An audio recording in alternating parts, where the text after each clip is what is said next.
Grande spettacolo a Rosolina, sabato 17 febbraio per il terzo round degli internazionali d'Italia EICMA Super Mare Cross. Seguiamo le premiazioni delle varie classi presenti. La classe MX1, il terzo classificato Luca Milani, il secondo classificato ottimo recupero per Luca Brunzin, il vincitore reduce dall'enduro del Touquet Andrea Andy Winkler, grande vittoria per lui.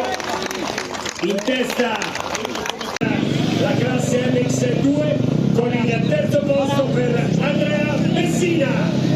Dalla famiglia Milani, questa volta è Mirko, secondo classificato. Mirko Milani alla fine se l'è aggiudicata Andrea Bianchi, vincitore di questo round numero 3. I ragazzi della classe 85, iniziando dal quinto classificato Mark Fouke, dall'Ungheria Armin Paitz, quarto classificato Christian Amari, terzo classificato nella manche unica di quest'oggi, secondo posto Michele Piccoli. E chi non ha avuto alcun tipo di problemi partendo da davanti e scappando e andando a vincere è David Cracco, classe 125, la terza posizione Tommaso Burgut, seconda posizione per Federico Salvi. Nel podio degli internazionali d'Italia, ma manco a dirlo, ancora una vittoria strepitosa per Simone D'Agata.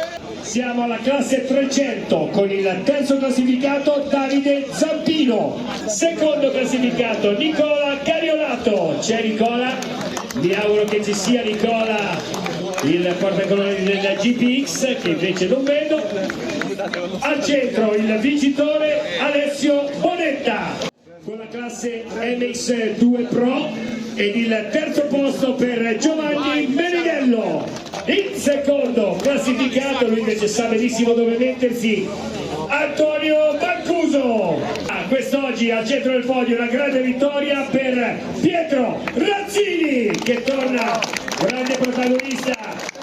Andiamo alla classe MX1 con il ritorno, ogni tanto lo fa e ci sorprende sempre in maniera positiva. Terza posizione Samuele Bernardini, secondo assoluto Giovanni Bertuccelli. Ancora una volta al centro del podio il vincitore che conferma la tabella rossa, Matteo Del Cocco. Grazie sindaco, il primo cittadino, il signor Grossato.